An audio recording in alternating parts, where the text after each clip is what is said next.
Welcome to the Khatm al-Quran Majlis of MS Voice. أعوذ بالله من الشيطان الرجيم. بسم الله الرحمن الرحيم. والذي أوحينا إليك من الكتاب هو الحق مصدقا لما بين يديه إن الله بعباده لخبير بصير. ثم أورثنا الكتاب الذين اصطفينا من عبادنا فمنهم ظالم لنفسه ومنهم مقتصد ومنهم سابق بالخيرات بإذن الله ذلك هو الفضل الكبير. جنات عدن يدخلونها يحلون فيها من أساور من ذهب ولؤلؤا ولباسهم فيها حرير. وقالوا الحمد لله الذي أذهب عنا الحزن إن ربنا لغفور شكور. الذي أحلنا دار المقامة من فضله لا يمسنا فيها نصب ولا يمسنا فيها لغوب. والذين كفروا لهم نار جهنم لا يقضى عليهم فيموتوا ولا يخفف عنهم من عذابها كذلك نجزي كل كفور. وهم يصطرخون فيها ربنا أخرجنا نعمل صالحا غير الذي كنا نعمل أولم نعمركم ما يتذكر فيه من تذكر وجاءكم النذير فذوقوا فما للظالمين من نصير. إن الله عالم غيب السماوات والأرض إنه عليم بذات الصدور. هو الذي جعلكم خلائف في الأرض فمن كفر فعليه كفره ولا يزيد الكافرين كفرهم عند ربهم إلا مقتا ولا يزيد الكافرين كفرهم إلا خسارا. قل أرأيتم شركاءكم الذين تدعون من دون الله أروني ماذا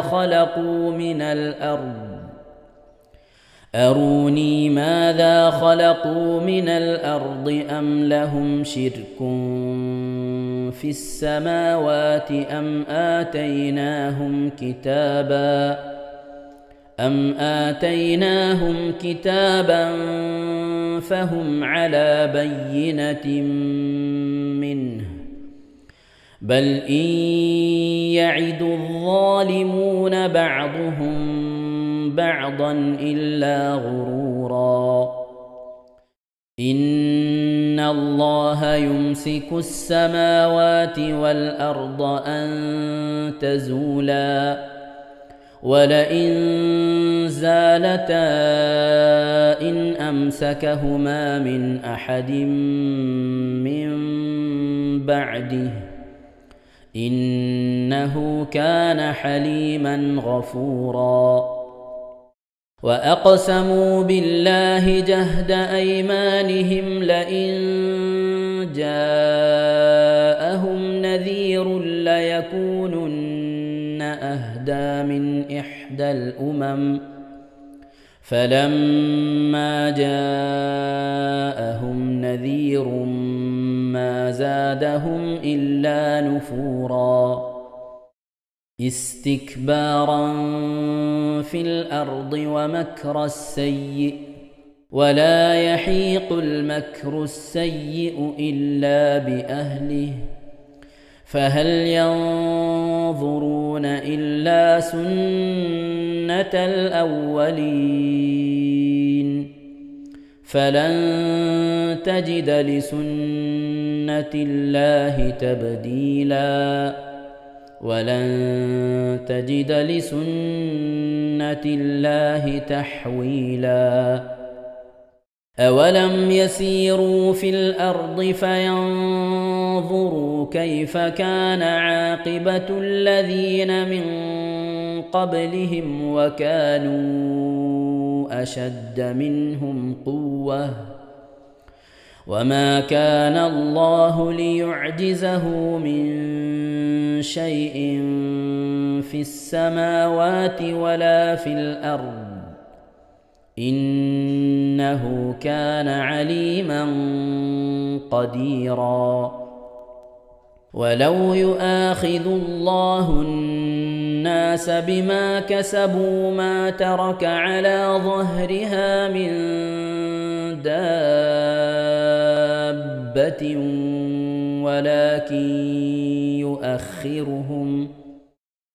ولكن يؤخرهم إلى أجل مسمى فإذا جاء أجلهم فإن الله كان بعباده بصيرا صدق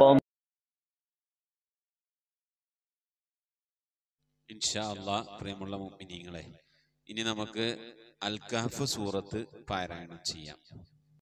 أعوذ بالله من الشيطان الرجيم بسم الله الرحمن الرحيم الحمد لله الذي أنزل على عبده الكتاب ولم يجعل له عوجا قيما لينذر بأسا شديدا من لدنه ويبشر المؤمنين الذين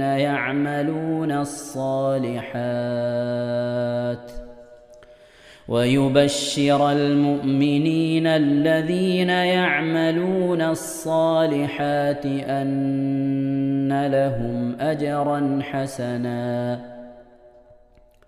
ماكثين فيه أبدا وينذر الذين قالوا اتخذ الله ولدا ما لهم به من علم ولا لآبائهم كبرت كلمة تخرج من أفواههم إن يقولون إلا كذبا فلعلك باخع نفسك على آثارهم إن لم يؤمنوا بهذا الحديث أسفا إنا جعلنا ما على الأرض زينة لها لنبلوهم أيهم أحسن عملا وإنا لجاعلون ما عليها صعيدا جرزا أم حسبت أن أصحاب الكهف والرقيم كانوا من آياتنا عجبا إذ أوى الفتية إلى الكهف فقالوا ربنا آتنا من لدنك رحمة وهيئ لنا من أمرنا رشدا فضربنا على آذانهم في الكهف سنين عددا ثم بعثناهم لنعلم أي الحزبين أحصى لما لبثوا أمدا نحن نقص عليك نبأهم بالحق إنهم فتية آمنوا بربهم وزدناهم هدى وربطنا على قلوبهم إذ قاموا فقالوا ربنا رب السماوات والأرض لن ندعو من دونه إلها لقد قلنا إذا شططا هؤلاء قومنا اتخذوا من دونه آلهة لولا يأتون عليهم بسلطان بين فمن أظلم ممن افترى على الله كذبا وإذ اعتزلتموهم وما يعبدون إلا الله فأووا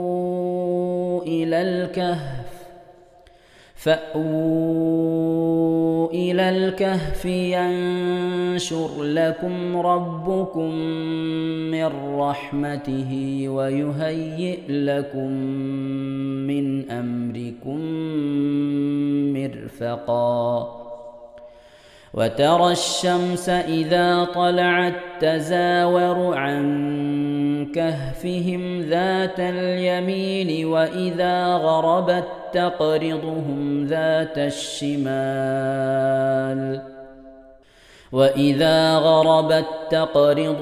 ذات الشمال وهم في فجوة منه ذلك من آيات الله من يهد الله فهو المهتد ومن يضلل فلن تجد له وليا مرشدا وتحسبهم أيقاظا وهم رقود ونقلبهم ذات اليمين وذات الشمال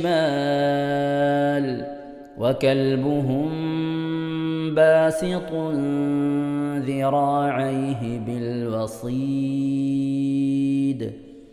لو اطلعت عليهم لوليت منهم فرارا ولملئت منهم رعبا وكذلك بعثناهم ليتساءلوا بينهم قال قائل منهم كم لبثتم قالوا لبثنا يوما أو بعض يوم قالوا ربكم أعلم بما لبثتم فابعثوا أحدكم بورقكم هذه إلى المدينة فلينظر أيها أزكى طعاما فليأتكم برزق منه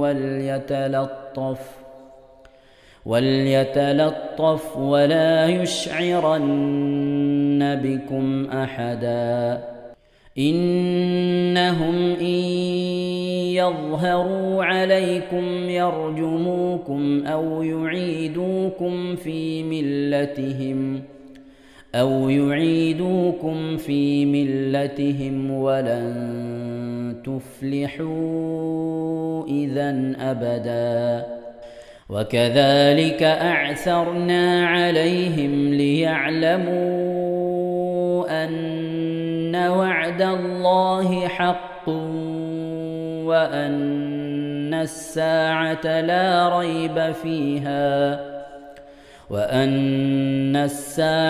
لا ريب فيها إذ يتنازعون بينهم أمرهم فقالوا بنوا عليهم بنيانا ربهم أعلم بهم قال الذين غلبوا على أمرهم لنتخذن عليهم مسجدا. سيقولون 3 رابعهم كلبهم ويقولون 5 سادسهم كلبهم رجما بالغيب ويقولون 7 وثامنهم كلبهم قل ربي أعلم بعدتهم ما يعلمهم إلا قليل فلا تمار فيهم إلا مراء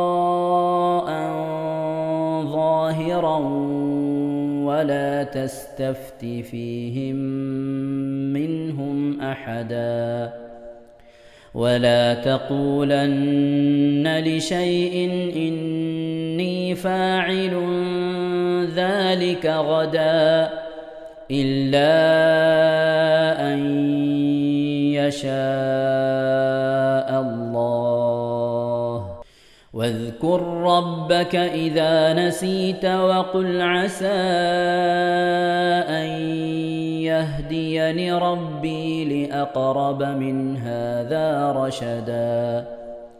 ولبثوا في كهفهم 300 سنين وازدادوا 9 قل الله أعلم بما لبثوا له غيب السماوات والأرض أبصر به وأسمع ما لهم من دونه من ولي ولا يشرك في حكمه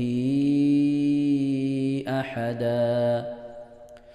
واتل ما أوحي إليك من كتاب ربك لا مبدل لكلماته ولن تجد من دونه ملتحدا. واصبر نفسك مع الذين يدعون ربهم بالغداة والعشي يريدون وجهه ولا تعد عيناك عنهم تريد زينة الحياة الدنيا ولا تطع من أغفلنا قلبه عن ذكرنا واتبع هواه وكان أمره فرطا. وقل الحق من ربكم فمن شاء فليؤمن ومن شاء فليكفر إنا أعتدنا للظالمين نارا أحاط بهم سرادقها وإن يستغيثوا يغاثوا بماء كالمهل يشوي الوجوه بئس الشراب وساءت مرتفقا. إن الذين آمنوا وعملوا الصالحات إنا لا نضيع أجر من أحسن عملا أولئك لهم جنات عدن تجري من تحتهم الأنهار يحلون فيها من أساور من ذهب ويلبسون ثيابا خضرا من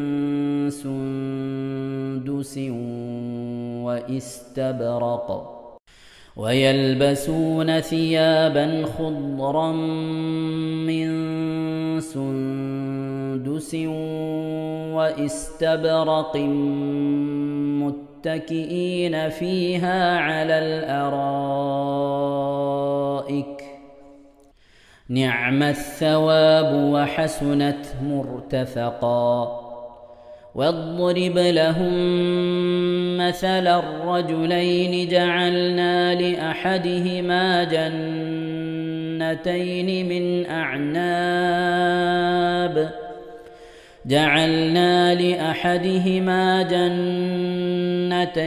من أعناب وحففناهما بنخل وجعلنا بينهما زرعا كلتا الجنتين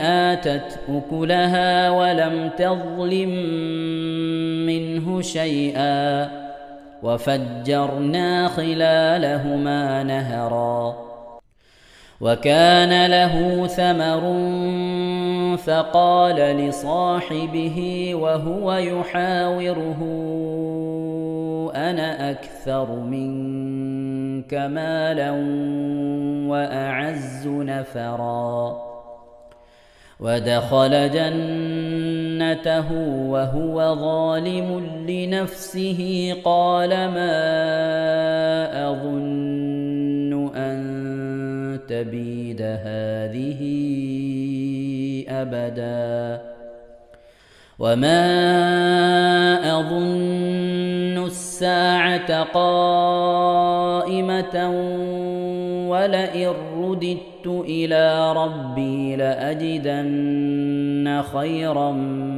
منها منقلبا قال له صاحبه وهو يحاوره أكفرت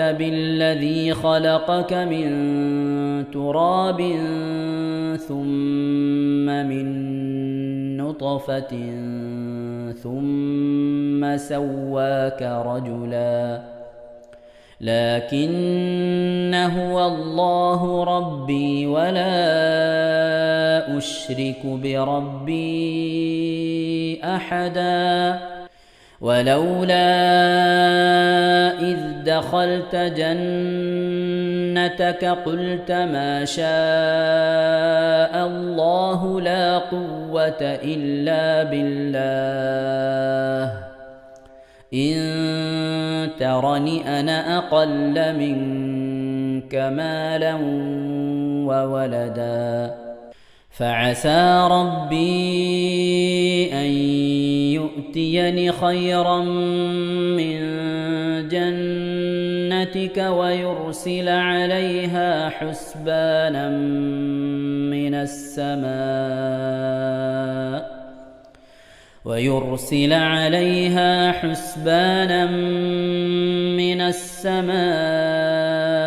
فتصبح صعيدا زلقا أو يصبح ماؤها غورا فلن تستطيع له طلبا وأحيط بثمره فأصبح يقلب كفيه على ما أنفق فيها وهي خاوية على عروشها ويقول يا ليتني لم أشرك بربي أحدا ولم تكن له فئة ينصرونه من دون الله وما كان منتصرا هنالك الولاية لله الحق هو خير ثوابا وخير عقبا واضرب لهم مثل الحياة الدنيا كماء أنزلناه من السماء فاختلط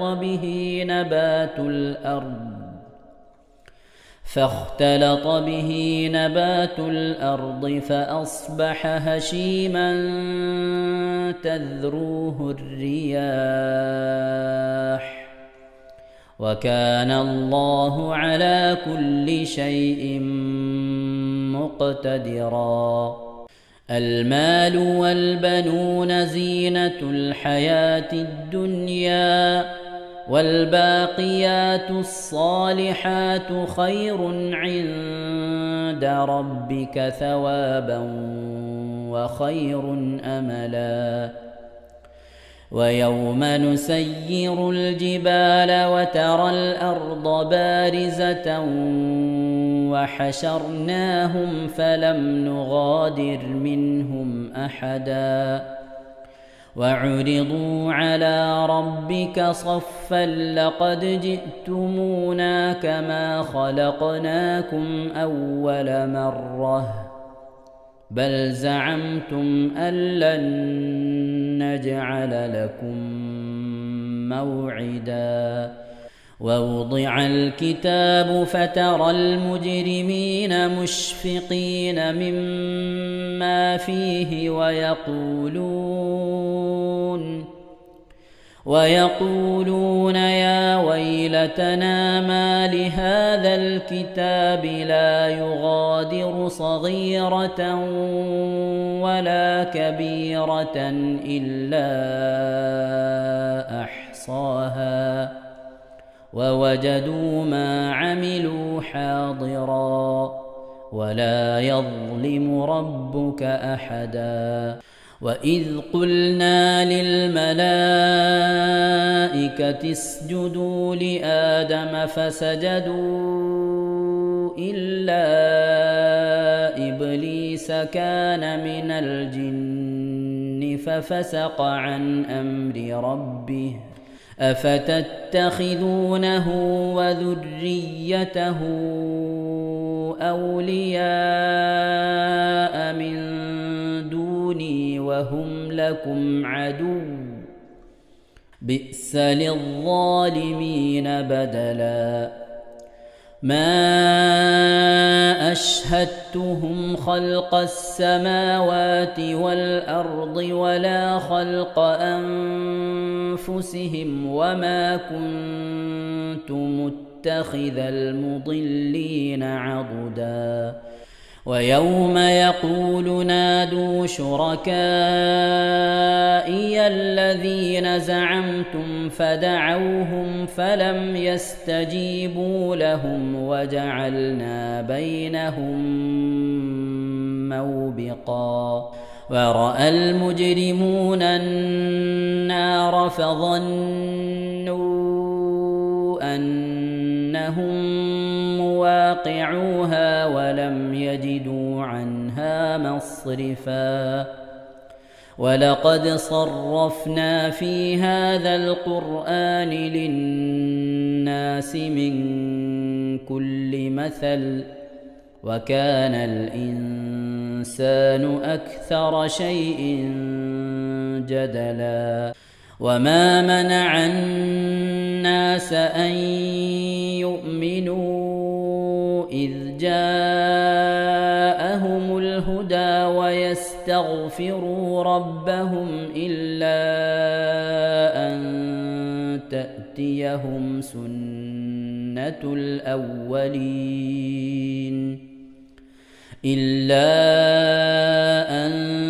تأتيهم سنة الأولين أو يأتيهم العذاب قبلا وما نرسل المرسلين إلا مبشرين ومنذرين ويجادل الذين كفروا بالباطل ليدحضوا به الحق واتخذوا آياتي وما أنذروا هزوا ومن أظلم ممن ذكر بآيات ربه فأعرض عنها ونسي ما قدمت يداه إنا جعلنا على قلوبهم أكنة أن يفقهوه وفي آذانهم وقرا وإن تدعهم إلى الهدى فلن يهتدوا إذن أبدا وربك الغفور ذو الرحمة لو يؤاخذهم بما كسبوا لعجل لهم العذاب بل لهم موعد لن يجدوا من دونه موئلا وتلك القرى أهلكناهم لما ظلموا وجعلنا لمهلكهم موعدا وإذ قال موسى لفتاه لا أبرح حتى أبلغ مجمع البحرين أو أمضي حقبا فلما بلغا مجمع بينهما نسيا حوتهما فاتخذ سبيله في البحر سربا فلما جاوزا قال لفتاه آتنا غداءنا لقد لقينا من سفرنا هذا نصبا قال أرأيت إذ أوينا إلى الصخرة فإني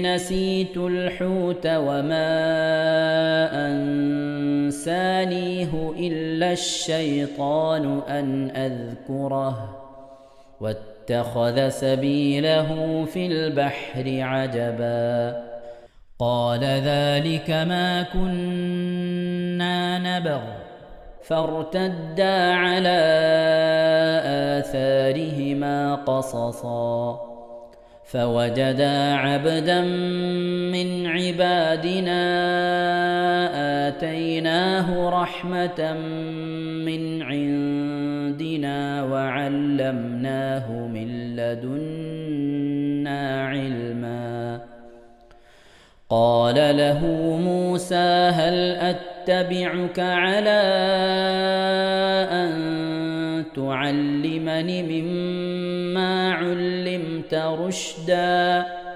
قال إنك لن تستطيع معي صبرا وكيف تصبر على ما لم تحط به خبرا قال ستجدني إن شاء الله صابرا ولا أعصي لك أمرا قال فإن اتبعتني فلا تسألني عن شيء حتى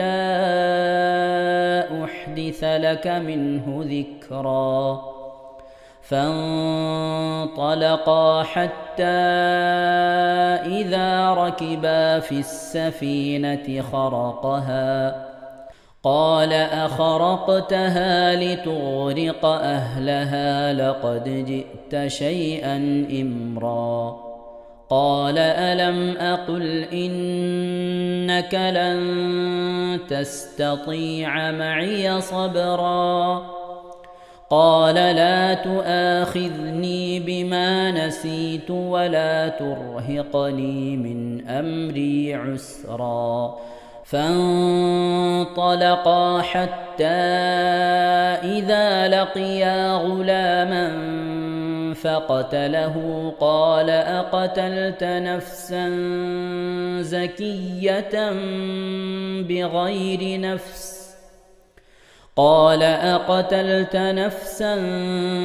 زكية بغير نفس لقد جئت شيئا نكرا قال ألم أقل لك إنك لن تستطيع معي صبرا قال إن سألتك عن شيء بعدها فلا تصاحبني قد بلغت من لدني عذرا فانطلقا حتى إذا أتيا أهل قرية استطعما أهلها فأبوا أن يضيفوهما فوجدا فيها جدارا يريد أن ينقض فأقامه قال لو شئت لاتخذت عليه أجرا قال هذا فراق بيني وبينك سأنبئك بتأويل ما لم تستطع عليه صبرا أما السفينة فكانت لمساكين يعملون في البحر فأردت أن أعيبها وكان وراءهم ملك يأخذ كل سفينة غصبا وأما الغلام فكان أبواه مؤمنين فخشينا أن يرهقهما طغيانا وكفرا فأردنا أن يبدلهما ربهما خيرا منه زكاة وأقرب رحما وأما الجدار فكان لغلامين يتيمين في المدينة وكان تحته كنز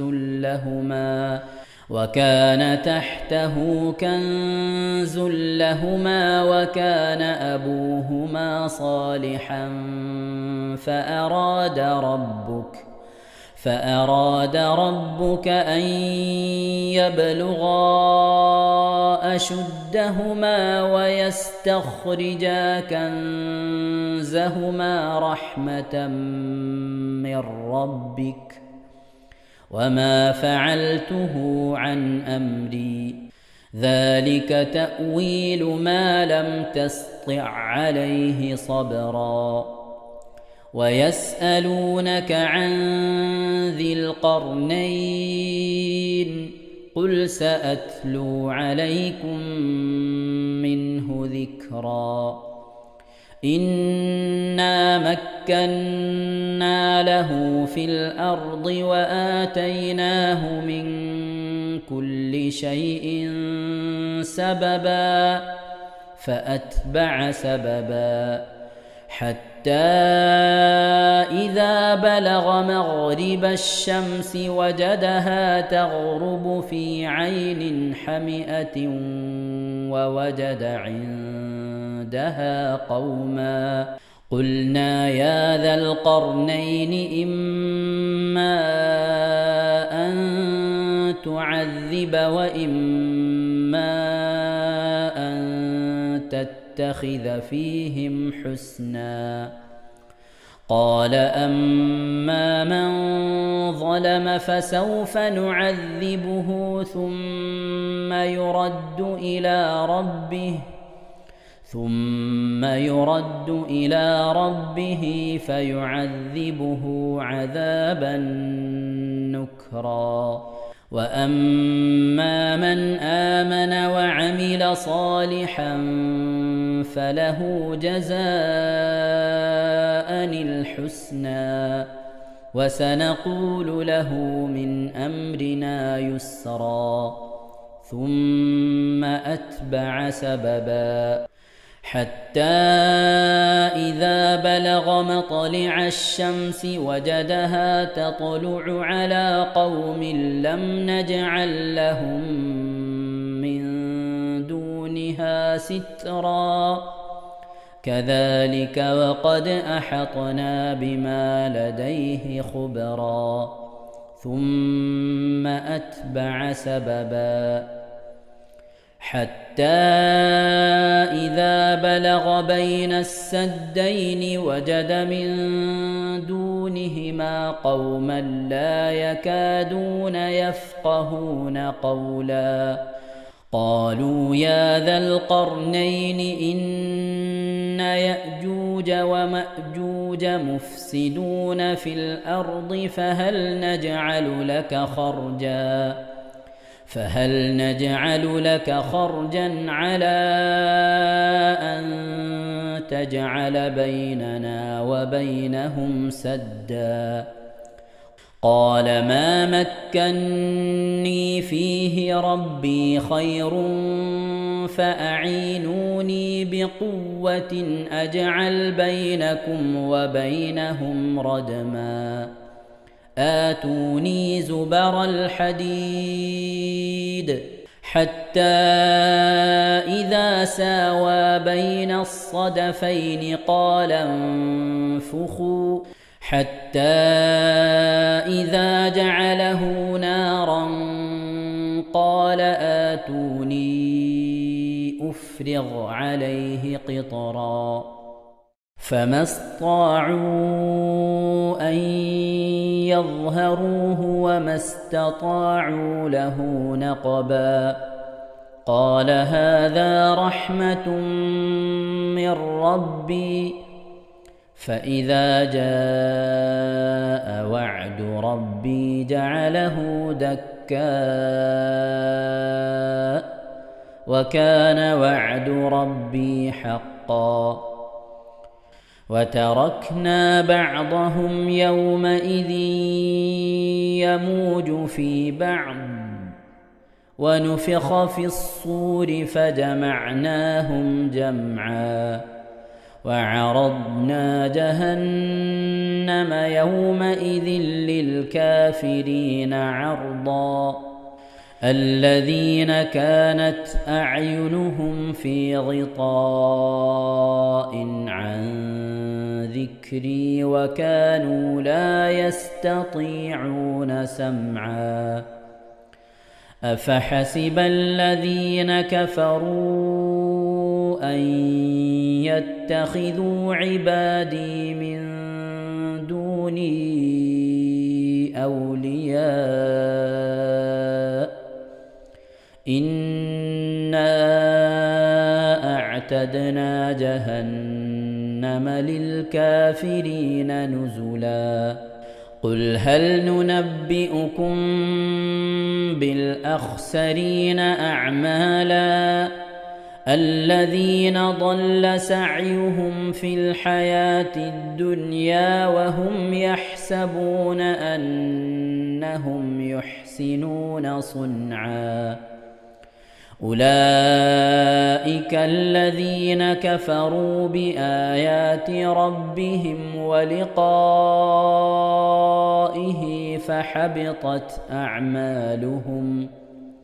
فحبطت أعمالهم فلا نقيم لهم يوم القيامة وزنا. ذلك جزاؤهم جهنم بما كفروا واتخذوا آياتي ورسلي هزوا. إن الذين آمنوا وعملوا الصالحات الصالحات كانت لهم جنات الفردوس نزلا خالدين فيها لا يبغون عنها حولا قل لو كان البحر مدادا لكلمات ربي لنفد البحر قبل أن تنفد كلمات ربي ولو جئنا بمثله مددا قل إنما أنا بشر مثلكم يوحى إلي أنما إلهكم إله واحد فمن كان يرجو لقاء ربه فليعمل عملا صالحا ولا يشرك بعبادة ربه أحدا صدق الله العظيم. ഇൻഷാ അല്ലാഹ് പ്രിയമുള്ള മുഅ്മിനീങ്ങളെ, ഇനി സൂറത്തു സജദയാണ് നാം ഓതാൻ പോകുന്നത്. എല്ലാവരും സൂറത്തു സജദ എടുത്ത് സാവധാനം മുസ്ഹഫിൽ നോക്കി ഉസ്താദിന്റെ കൂടെ റാഹത്തായിട്ട് ഓതുക ഇൻഷാ അല്ലാഹ്. أعوذ بالله من الشيطان الرجيم. بسم الله الرحمن الرحيم. ألف لام ميم. تنزيل الكتاب لا ريب فيه من رب العالمين. أم يقولون افتراه بل هو الحق من ربك لتنذر قوما ما أتاهم من نذير من قبلك لعلهم يهتدون. الله الذي خلق السماوات والأرض وما بينهما في 6 أيام ثم استوى على العرش ما لكم من دونه من ولي ولا شفيع أفلا تتذكرون. يدبر الأمر من السماء إلى الأرض ثم يعرج إليه في يوم كان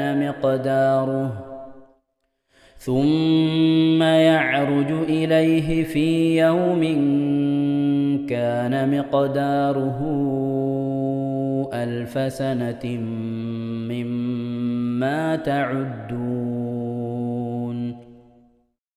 ذلك عالم الغيب والشهادة العزيز الرحيم الذي أحسن كل شيء خلقه وبدأ خلق الإنسان من طين ثم جعل نسله من سلالة من ماء مهين ثم سواه ونفخ فيه من روحه وجعل لكم السمع والأبصار والأفئدة قليلا ما تشكرون.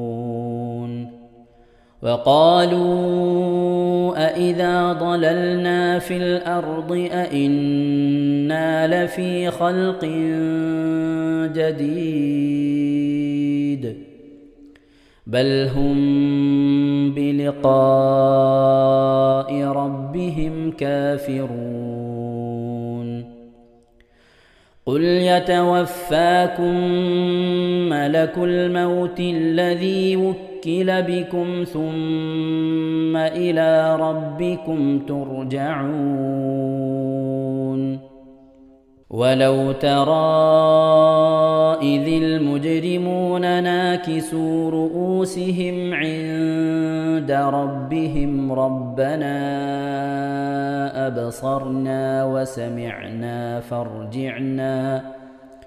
فارجعنا نعمل صالحا إنا موقنون ولو شئنا لآتينا كل نفس هداها ولكن حق القول مني لأملأن جهنم من الجنة والناس أجمعين فذوقوا بما نسيتم لقاء يومكم هذا إنا نسيناكم وذوقوا عذاب الخلد بما كنتم تعملون إنما يؤمن بآياتنا الذين إذا ذكروا بها خروا سجدا وسبحوا بحمد ربهم وهم لا يستكبرون ഇൻഷാ അല്ലാഹ് പ്രിയമുള്ള മുഅ്മിനീങ്ങളെ, ഇവിടെ തിലാവത്തിന്റെ സുജൂദ് ചെയ്യൽ സുന്നത്തുണ്ട്. ഞാൻ തിലാവത്തിന്റെ സുജൂദ് ചെയ്യുന്നു എന്ന് നിയ്യത്ത് ചെയ്ത് അല്ലാഹു അക്ബർ എന്ന് പറഞ്ഞ് കൈകെട്ടി നേരെ ഒരു സുജൂദിലേക്ക് പോവുക. സുജൂദിൽ സജ്ജദ വജ്ഹിയലില്ലദി ഖലഖഹു വഖദ്ദറഹു വശഖ സമഅഹു വബസറഹു ബിഹൗലിഹി വഖുവ്വതിഹി ഫതബാറകല്ലാഹു അഹ്സനുൽ ഖാലിഖീൻ എന്നുള്ള ദിക്ർ ഒരു വട്ടം ചൊല്ലുക. അത് അറിയുന്നവർ അത് ചൊല്ലുക, അല്ലെങ്കിൽ സുബ്ഹാന റബ്ബിൽ അഅല വബിഹംദിഹി എന്ന് ചൊല്ലുക.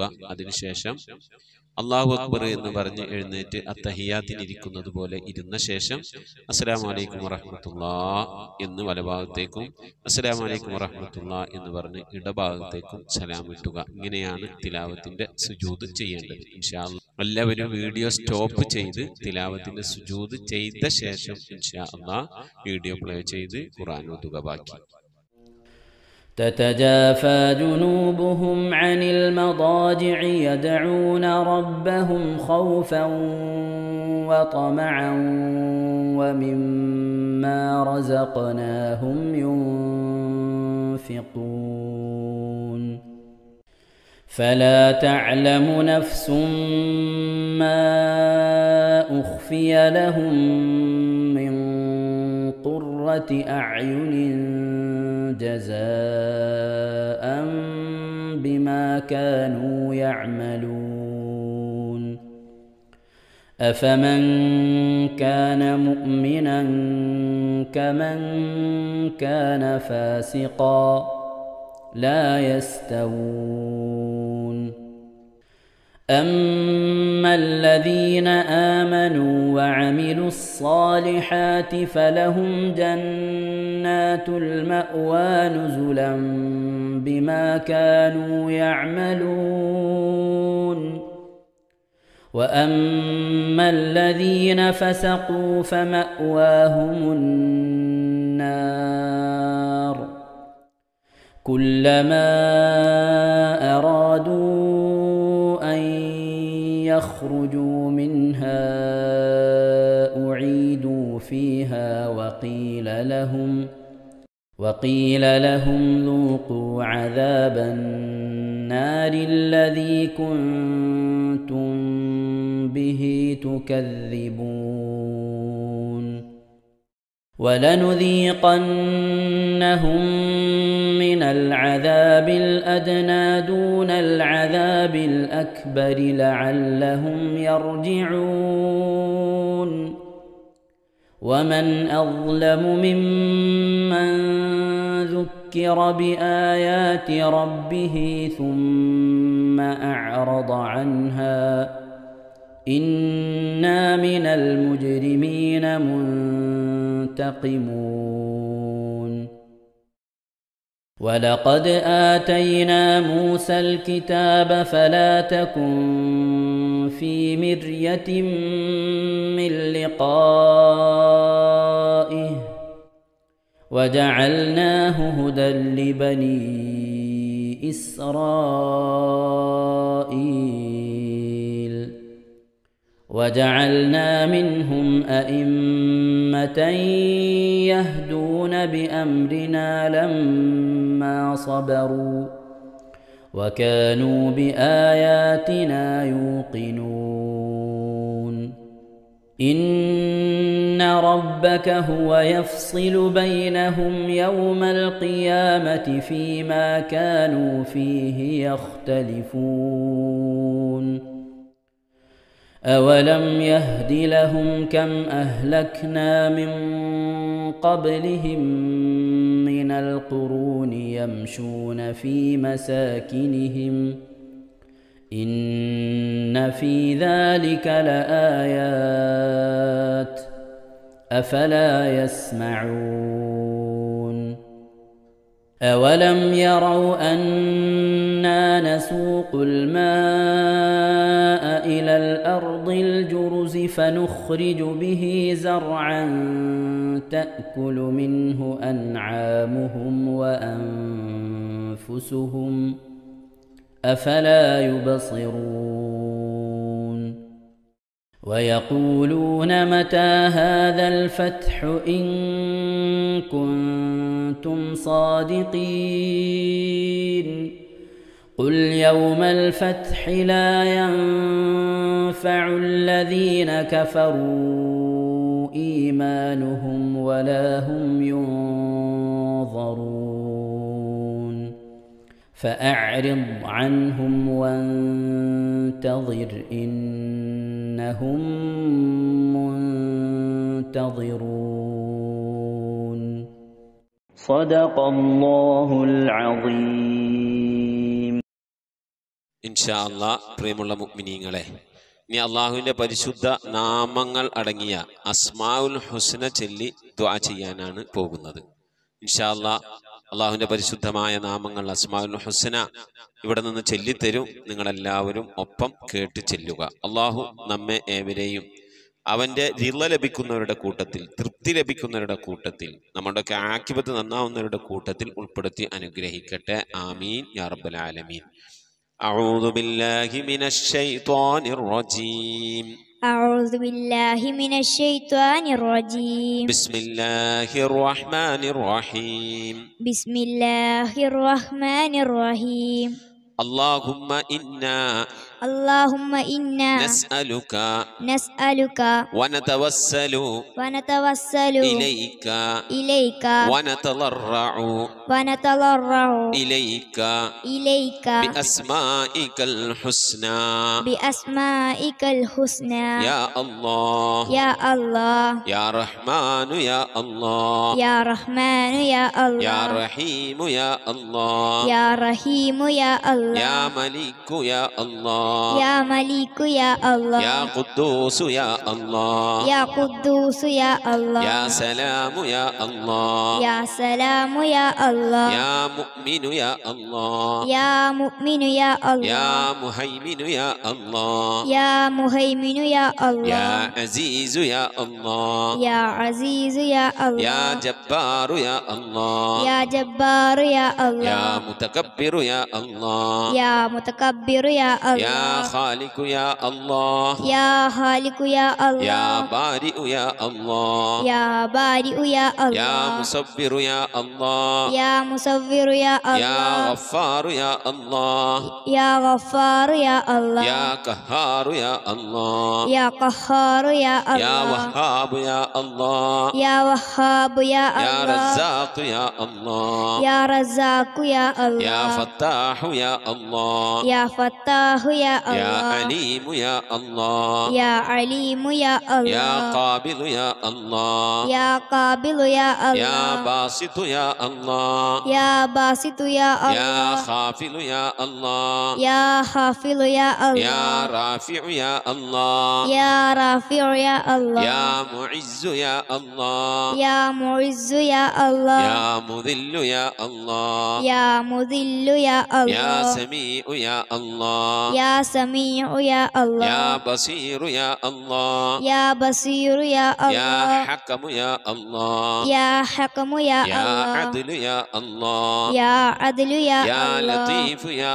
الله يا لطيف يا يا الله خبير يا الله يا خبير يا يا الله حليم يا الله يا حليم يا يا الله عظيم يا الله يا عليم يا يا الله غفور يا الله يا غفور يا يا الله شكور يا الله يا شكور يا يا الله علي يا الله يا علي يا يا الله كبير يا الله يا كبير يا يا الله حفيظ يا الله يا حفيظ يا يا الله مقيت يا الله يا مقيت يا يا الله حسيب يا الله يا حسيب يا يا الله جليل يا الله يا جليل يا يا الله كريم يا الله يا كريم يا يا الله رقيب يا الله يا رقيب يا يا الله مجيب يا الله يا مجيب يا يا الله واسع يا الله يا واسع يا يا الله حكيم يا الله يا حكيم يا الله يا ودود يا الله يا ودود يا الله يا مجيد يا الله يا مجيد يا يا الله باعث يا الله يا باعث يا يا الله شهيد يا الله يا شهيد يا الله يا حق يا الله يا حق يا الله يا وكيل يا الله يا وكيل يا الله يا قوي يا الله يا قوي يا يا الله متين يا الله يا متين يا يا الله ولي يا الله يا ولي يا الله يا حميد يا الله يا حميد يا الله يا محصي يا الله يا محصي يا الله يا مبدئ يا الله يا مبدئ يا يا الله معيد يا الله يا معيد يا يا الله محيي يا الله يا محيي يا يا الله مميت يا الله يا مميت يا يا الله حي يا الله يا حي يا يا الله قيوم يا الله يا قيوم يا يا الله واجد يا الله يا واجد يا يا الله ماجد يا الله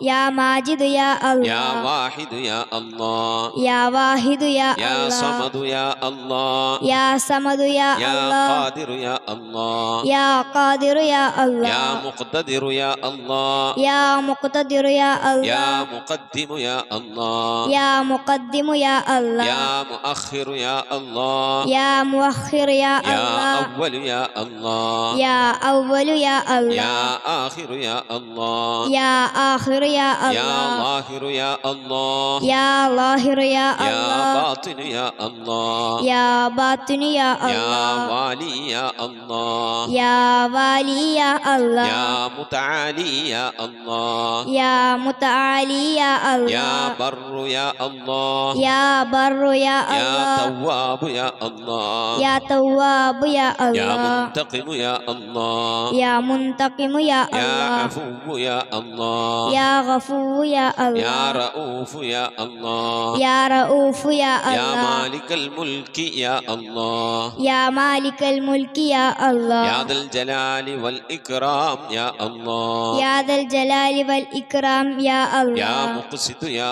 الله يا مقسط يا الله يا جامع يا الله يا جامع يا الله يا غني يا الله يا غني يا يا الله مغني يا الله يا مغني يا الله يا مانع يا الله يا مانع يا يا الله ضار يا الله يا ضار يا الله يا نافع يا الله يا نافع يا الله يا نور يا الله يا نور يا يا الله هادي يا الله يا هادي يا يا الله بديع يا الله يا بديع يا يا الله باقي يا الله يا باقي يا يا الله وارث يا الله يا وارث يا يا الله رشيد يا الله يا رشيد يا يا الله صبور يا الله يا صبور يا الله എല്ലാവരും ആമീൻ പറയുക. أن تحفظنا بحفظك آمين وتحمينا بحمايتك آمين وتكفينا بكفايتك آمين وتحرسنا بحولك وقوتك آمين وتعيدنا بتعيدك آمين وتنصرنا بنصرك آمين وتهدينا بهدايتك آمين وترعانا برعايتك آمين وتنظر إلي بعين عنايتك آمين وأن تجعلنا من عبادك الصالحين آمين الذين لا خوف عليهم ولا هم يحزنون آمين سبحان ربك رب العزة عما يصفون آمين وسلام على المرسلين والحمد لله رب العالمين آمين وصلى الله على سيدنا محمد وعلى آله وصحبه وسلم تسليما كثيرا كثيرا.